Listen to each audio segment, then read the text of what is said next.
तो नमस्कार दोस्तों, मैं एडवोकेट उत्कर्ष शर्मा फिर से आप सभी का बहुत बहुत स्वागत करता हूं हमारे चैनल में हमारी इस वीडियो में। तो दोस्तों आज हम बात करने वाले हैं आरटीजीएस, एनईएफटी और आईएमपीएस में क्या क्या डिफरेंस होते हैं, किस तरीके से उनमें ट्रांजैक्शन होती हैं, किस तरीके से उसके अंदर जो चार्जेस होते हैं अलग अलग तरीके से किस तरीके से काटे जाते हैं, और आरटीजीएस क्या होता है, एनईएफटी क्या होती है, आईएमपीएस क्या होता है, इसके बारे में आज हम आपको पूरी तरीके से जानकारी देने वाले हैं। क्योंकि जो भी ट्रांजैक्शन होती है बिजनेस में वो इनके जरिए ही होती हैं, है ना। तो दोस्तों उससे पहले अगर आपने अभी तक हमारे चैनल को सब्सक्राइब नहीं करा है तो अभी सब्सक्राइब करें टैक्स लाइफ को, जो कि आपकी लाइफ को इजी बनाने में आपकी हेल्प करते हैं। तो अब चलते हैं वीडियो की तरफ।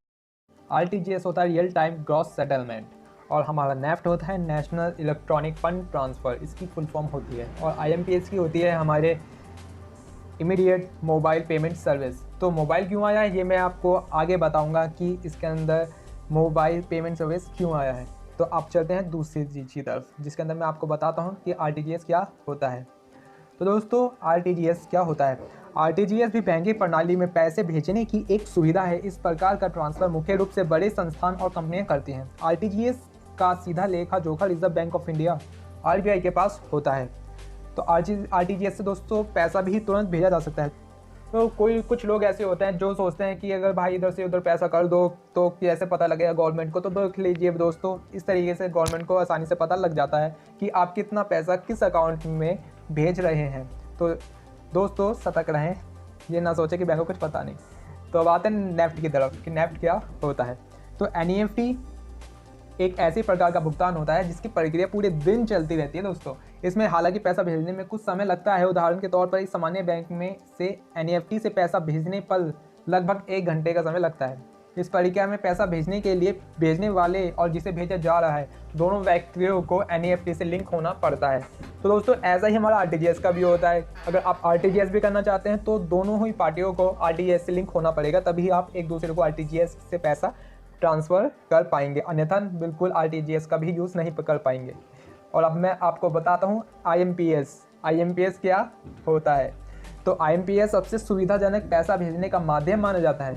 इसके साथ ही सामान्य ग्राहकों के लिए उपयुक्त विकल्प भी माना जाता है। ऐसा इसलिए क्योंकि आईएमपीएस की मदद से चंद सेकंड में ही खाते से दूसरे खाते में पैसा भेजा जा सकता है। इसके अलावा इसकी मदद से मोबाइल से भी पैसा भेजा जा सकता है। तो अब आपको क्लियर हो गया होगा कि हमने आईएमपीएस के अंदर मोबाइल क्यों डाला है इसकी फुल फॉर्म के अंदर। तो दोस्तों क्योंकि मोबाइल से भी पैसा हम आईएमपीएस से किसी टाइम भी कर सकते हैं।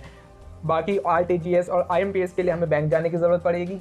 इस पर आईएमपीएस करने के लिए हम अपने फ़ोन से ही आईएमपीएस से एक जगह से दूसरी जगह पैसा भेज सकते हैं। अब मैं आपको एक चार्ट दिखाता हूँ आरटीजीएस, एनईएफटी और आईएमपीएस, इसके अंदर इन तीनों के डिफरेंस बताए गए हैं। तो दोस्तों हमारा ट्रांसफ़र टाइम जो होता है एक जगह से दूसरी जगह पैसा भेजने का, तो आरटीजीएस के अंदर हम 5 से 10 मिनट में एक जगह से दूसरी जगह पैसा भेज सकते हैं, और एनईएफटी के अंदर हम 1 घंटा लग जाता है हमें। और उसी तरह का आईएमपीएस में भी हमें 5 से लेकर 10 मिनट तक का टाइम लगता है। और मिनिमम अमाउंट हम कितनी भेज सकते हैं? तो दोस्तों मिनिमम अमाउंट हम 2 लाख, आरटीजीएस के अंदर जो अमाउंट मिनिमम है वो है 2 लाख। 2 लाख आपको भेजने पड़ेंगे। बाकी आपको एनईएफटी के अंदर 1 रुपये से लेकर आप कितना भी पैसा एक जगह से दूसरी जगह पैसा ट्रांसफ़र कर सकते हैं। उसी तरीके से आप आईएमपीएस में भी एक जगह से दूसरी जगह पैसा कितना भी ट्रांसफ़र कर सकते हैं, पर मैक्सिमम अमाउंट आप कितना भेज सकते हैं ये मैं अब आपको बताता हूँ। तो दोस्तों आरटीजीएस जो है हमारा, उसके अंदर कोई लिमिट नहीं है पैसा ट्रांसफ़र करने की। बाकी आप जितना भी पैसा ट्रांसफ़र करना चाहते हैं आप कर सकते हैं, पर आप 50-50 हज़ार रुपये की एक राशि करके आप ट्रांसफ़र कर सकते हैं। पूरा पैसा आप एक बार में ट्रांसफ़र नहीं कर पाएंगे, आपको 50-50 हज़ार रुपये करके ट्रांसफ़र करवाना पड़ेगा आरटीजीएस में। और इसी तरीके से एनईएफटी जो है इसमें भी कोई बाउंडेशन नहीं है, आप इसके अंदर भी से भी कितना भी पैसे एक जगह से दूसरी जगह पैसे ट्रांसफ़र कर सकते हैं। पर आईएमपीएस जो है हमारा मोबाइल वाला, उसके अंदर आप 2 लाख तक के ही पैसे एक जगह से दूसरी जगह ट्रांसफ़र कर सकते हैं।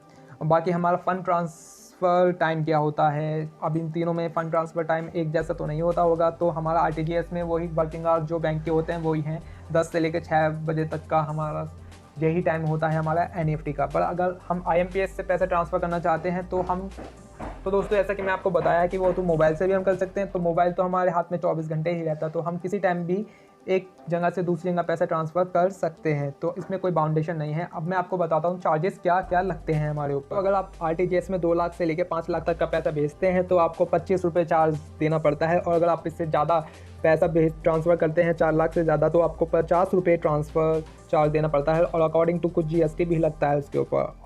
और जो हमारा NEFT होता है, NEFT डिपेंड करता है on bank and transfer amount, हमारी ट्रांसफ़र अमाउंट कितनी है और कौन सा बैंक है, क्योंकि जो हमारे चार्जेस होते हैं ये अलग अलग होते हैं बैंक के ज़रिए। जो सा भी बैंक होता है हर बैंक का अलग अलग अपना चार्ज होता है, और इसी तरीके से IMPS का भी डिपेंड करता है बैंक और अमाउंट के ऊपर कि आप कौन सा बैंक है और अमाउंट क्या है। तो दोस्तों फिक्स चार्ज नहीं होता है कुछ भी बैंकों का, हर बैंकों का अपना अलग अलग चार्जेस होता है। तो दोस्तों अगर आप चाहते हैं इस चार्ट को अच्छे से देखना तो आप इसका स्क्रीनशॉट ले सकते हैं और बाद में देख सकते हैं। अब आते हैं एक एग्जांपल पे, मैं आपको बताता हूँ कि इस एग्जांपल में कि आप एक जगह से दूसरी जगह पैसे किस तरीके से ट्रांसफ़र करते हैं। जैसे आप देख सकते हैं एक बैंक है SBI चांदनी चौक दिल्ली का, वह पैसा ट्रांसफ़र करना है मेरठ ब्रांच में जो कि PNB की साकित की है। अब हमारे पास पहले तो IFSC कोड होना चाहिए उस बैंक ब्रांच का जिसमें हमें पैसे ट्रांसफ़र करना है, और बेनिफिशियरी का नाम होना चाहिए हमारे पास, और एक अकाउंट नंबर होना चाहिए बेनिफिशियरी का। तो इन सारी चीज़ों को लेके हमें पहले उसका रजिस्ट्रेशन करेंगे NEFT के प्लेटफॉर्म पे, जो कि 5 से लेकर 10 मिनट में हो जाता है। और फिर उसको पैसे फिर जितने हमें पैसे भेजने हैं वो पैसे की अमाउंट डाल के उसको अमाउंट जो है वो ट्रांसफ़र कर सकते हैं।